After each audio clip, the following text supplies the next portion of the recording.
Mutton మునక్కాయ curry అండి. Mutton మునక్కాయ కర్రీ చెప్తుంటేనే నోరు ఊరిపోతుంది కదా.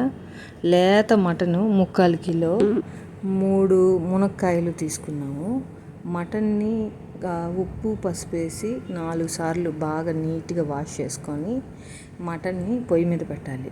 ఆ నీళ్ళన్నీ ఇంకిపోయే లోపల ఈ మునక్కాయల్ని చిన్న ముక్కలుగా కట్ చేసుకొని పక్కన పెట్టుకోవాలి. ఇప్పుడు ఈ నీళ్ళన్నీ ఇంకిపోయిన తర్వాత దాంట్లో 2 టేబుల్ స్పూన్లు ఆయిల్ వేసుకొని, ఒక 2 స్పూన్లు సాల్ట్ వేసుకొని, ఒక స్పూను పసుపు వేసుకొని బాగా కలిపి కొంచెం వాటర్ పోసి కొద్దిసేపు దీన్ని పొయ్యి మీదే మగ్గనివ్వాలి. ఈ మధ్యలో ఫ్రెష్ అల్లం వెల్లుల్లి పేస్ట్ వేసుకుంటే బాగుంటుంది. ఈ అల్లం వెల్లుల్లి పేస్ట్ నేను ఎలా చేశానో నా వీడియోలో ఉంది. అల్లం వెల్లుల్లి, ధనియాలు, మిరియాలు, పట్టా, లవంగా అన్నీ వేసి చేస్తాను నేను అల్లం వెల్లుల్లి పేస్ట్.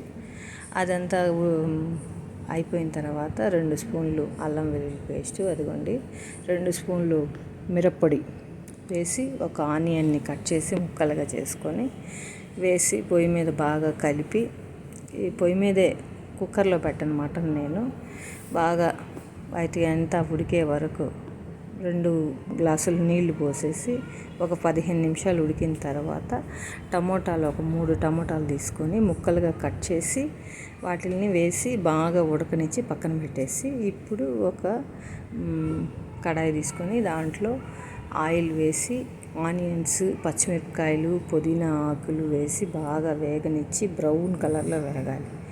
తర్వాత గరం మసాలా, ధనియాల పొడి వేసి అవి కూడా బాగా వేగిన తర్వాత కొబ్బరి, తెల్ల నువ్వులు కలిపి మిక్సీ మెత్తగా వేసుకొని మెత్తగా వేసిన ఆ పేస్ట్ని దీంట్లో కలిపి బాగా అది ఆయిల్ అంతా పైకి తేలే వరకు, పచ్చివాసన పోయి బాగా ఆయిల్ అంతా పైకి తేలిన తర్వాత ఈ మునక్కాయ ముక్కల్ని దీంట్లో యాడ్ చేయాలి. చూడండి మునక్కాయ ముక్కలు ఎంత బాగా నూనెలో ఫ్రై అవుతున్నాయి. కలర్ఫుల్గా ఉంది, గ్రీన్ కలర్లో మునక్కాయలు. ఇదంతా బాగా ఫ్రై అయిన తర్వాత ఈ ఉడకబెట్టుకున్న మటన్ని దీంట్లోకి యాడ్ చేసుకొని బాగా కలుపుకోవాలి. అంటే ఆల్రెడీ 45% ఉడికిపోయింది మటను, అందుకే జాగ్రత్తగా కలుపుకోవాలి. తర్వాత మునక్కాయలు ఉడకాలి కాబట్టి ఒక పెద్ద గ్లాస్ నిండా వాటర్ వేసి చిన్నగా కలుపుకొని మునక్కాయల్ని బాగా ఉడకనివ్వాలి.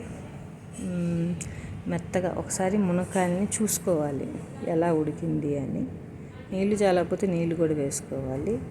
మునక్కాయ ఉడికితే అంతే, రెడీ అయినట్టే. ఇంక చూడండి ఒకసారి మునక్కాయ ఉడికిందా లేదా అని టెస్ట్ చేస్తున్నాను. మునక్కాయ ఉడికిపోయింది. కొత్తిమీర వేసి గార్నిష్ చేసుకోవడం. ఇదిగోండి రెడీ మటన్ మునక్కాయ కర్రీ. ఇప్పుడు చూస్తుంటేనే నోరు ఊరిపోయే మటన్ మునక్కాయ కర్రీ, గ్రేవీగా. మునక్కాయ చూడండి ఎంత బాగా ఉడికిందో. ఈ ప్రాసెస్ అంతట్లో ఈ బోన్స్ కూడా బాగా మెత్తగా ఉడికిపోయి ఉంటాయండి. చూస్తుంటేనే నోరు ఊరిపోతుంది. గ్రేవీ చూడండి ఎంత బాగుందో. ఈ కొంచెం అన్నం పెట్టుకొని ఈ మటను మునక్కాయ కర్రీ వేసుకొని తింటుంటే సూపర్గా ఉంది. చూడండి మటను ఎలా ఉడికిందో, ఇట్లా చేత్తో ఒత్తితే ఓపెన్ అయిపోతుంది. మునక్కాయ కూడా బాగా ఉడికిందండి, మంచి టేస్ట్గా ఉండింది. మీరు కూడా ఒకసారి ఇలా చేసుకొని మీ ఇంట్లో ట్రై చేయండి. Okay, bye friends.